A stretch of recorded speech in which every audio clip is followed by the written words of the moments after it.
ഏവർക്കും സ്നേഹവന്ദനം. മിഡിൽ ഈസ്റ്റിലെ പല സർക്കാരുകളും ഇറാൻ ദുർബലമാകണമെന്ന് രഹസ്യമായി ആഗ്രഹിക്കുന്നത് എന്തുകൊണ്ടാണ്?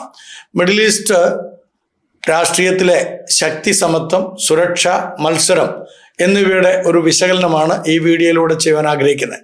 മിഡിൽ ഈസ്റ്റ് ലോകത്തിലെ ഏറ്റവും സങ്കീർണമായ രാഷ്ട്രീയ പ്രദേശങ്ങളൊന്നാണ്. യുദ്ധങ്ങൾ, മതവ്യത്യാസങ്ങൾ, വിപ്ലവങ്ങൾ, ശക്തിരാജ്യതന്ത്രം എന്നിവ ഈ പ്രദേശത്തെ രാഷ്ട്രീയത്തെ ഏറെക്കാലമായിട്ട് സ്വാധീനിച്ചുകൊണ്ടിരിക്കുകയാണ്.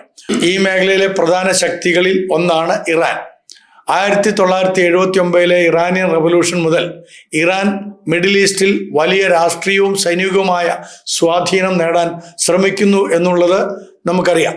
അതിൻ്റെ ഫലമായി പ്രത്യേകിച്ച് ഗൾഫ് രാജ്യങ്ങളായ Saudi Arabia, United Arab Emirates, Bahrain എന്നിവയ്ക്ക് ഇറാൻ ഒരു വലിയ തന്ത്രപ്രധാന എതിരാളിയായിട്ട് മാറുകയുണ്ടായി. പുറമേ കാണുമ്പോൾ മിക്ക രാജ്യങ്ങളും സമാധാനം ആവശ്യപ്പെടുന്നുണ്ടെങ്കിലും രാഷ്ട്രീയ വിശകലനങ്ങൾ നടത്തുന്നത് ഇങ്ങനെയാണ്: ഇറാൻ കുറച്ച് ദുർബലമാകുന്നത് അവരുടെ സുരക്ഷയ്ക്കും താല്പര്യങ്ങൾക്കും സഹായകരമാകും എന്നതാണ് പല സർക്കാരുകളും രഹസ്യമായി കരുതുന്നത്. ഇത് മനസ്സിലാക്കാൻ പ്രധാനമായും 5 കാരണങ്ങളാണ് ഞാൻ പറയാൻ ആഗ്രഹിക്കുന്നത്. അതിൽ ഒന്നാമത്തേത് പ്രാദേശിക ശക്തി പോരാട്ടം. മിഡിൽ ഈസ്റ്റിൽ വർഷങ്ങളായി നിലനിൽക്കുന്ന ഒരു പ്രധാന മത്സരമാണ് പ്രാദേശിക നേതൃത്വ സ്ഥാനം നേടാനുള്ള ഒരു പോരാട്ടം. ഇത് പ്രധാനമായും 2 ശക്തികളിൽ കേന്ദ്രീകരിച്ചിരിക്കുകയാണ്. ഒന്നാമതായിട്ട് ഇറാനും രണ്ടാമതായിട്ട് സൗദി അറേബ്യയിലും. സൗദി അറേബ്യയും മറ്റ് ഗൾഫ് രാജ്യങ്ങളും അറബ് ലോകത്തിന്റെ നേതൃത്വ സ്ഥാനത്ത് തങ്ങളെ കാണുകയാണ്. അതേസമയം ഇറാനും മിഡിൽ ഈസ്റ്റിൽ ശക്തമായ സ്വാധീനം സ്ഥാപിക്കാൻ തക്കവണ്ണം ശ്രമിക്കുകയാണ്. ഇറാൻ ദുർബലമാകുകയാണെങ്കിൽ സൗദി അറേബ്യയുടെ രാഷ്ട്രീയ സ്വാധീനം വർദ്ധിക്കുകയും ഗൾഫ് രാജ്യങ്ങൾ കൂടുതൽ ശക്തമായ നയതന്ത്ര നേതൃത്വം കൈവരിക്കുകയും മിഡിൽ ഈസ്റ്റിലെ ശക്തി സമത്വം മാറുകയും ചെയ്യും. ഇതുകൊണ്ട് തന്നെ പല രാജ്യങ്ങളും ഇറാന്റെ ശക്തി കുറയ്ക്കുന്നത് തങ്ങൾക്ക് അനുകൂലമാകുമെന്ന് കരുതുകയാണ്. രണ്ടാമതായിട്ട് ഇറാന്റെ പ്രോക്സി മിലീഷ്യ നെറ്റ്വർക്കുകൾ. ഇറാന്റെ സ്വാധീനം അതിൻ്റെ അതിർത്തികളിൽ മാത്രം ഒതുങ്ങുന്നില്ല എന്നുള്ളതാണ് ഇത് കാണിക്കുന്നത്.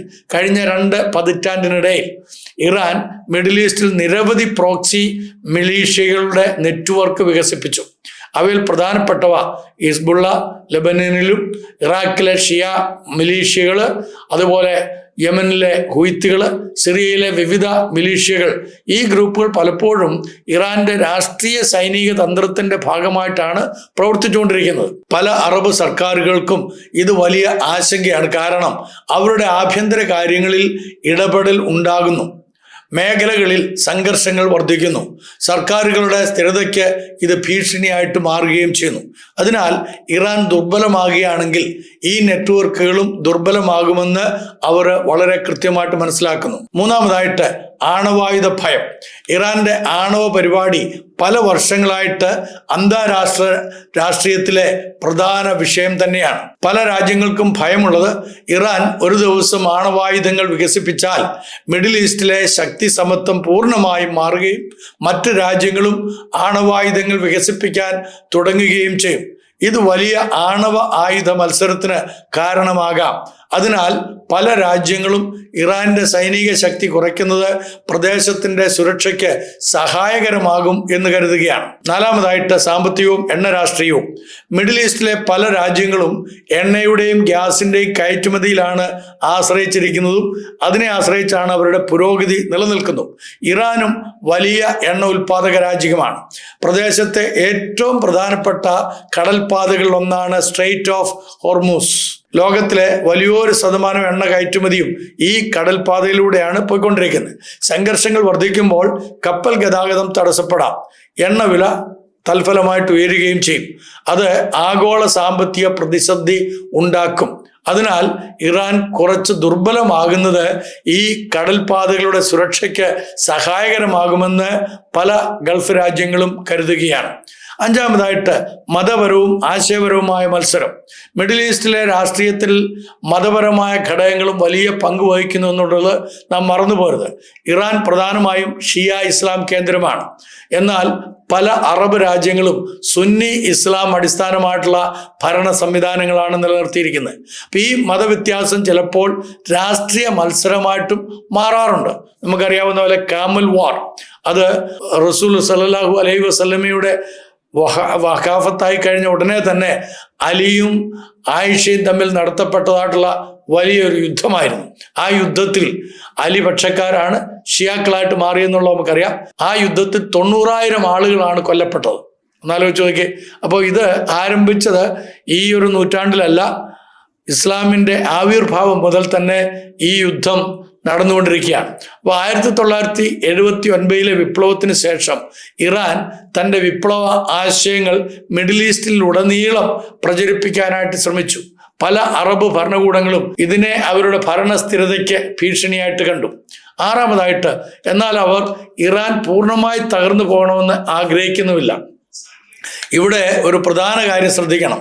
മിക്ക രാജ്യങ്ങളും ഇറാൻ പൂർണ്ണമായി തകർന്നു പോകണമെന്ന് ആഗ്രഹിക്കാത്തതിൻ്റെ കാരണം, ആഭ്യന്തര യുദ്ധമുണ്ടായാൽ വലിയ അഭയാർത്ഥി പ്രതിസന്ധി, ഭീകര സംഘടനകളുടെ ഉയർച്ച, പ്രാദേശിക അസ്ഥിരത, ഇത് മുമ്പ് സംഭവിച്ചിട്ടുള്ളത് കൊണ്ട് ഇനിയും സംഭവിക്കാം എന്ന് ഗൾഫ് രാജ്യങ്ങളിലുള്ള എല്ലാ രാഷ്ട്രീയക്കാരും ഭയപ്പെടുന്നുണ്ട്.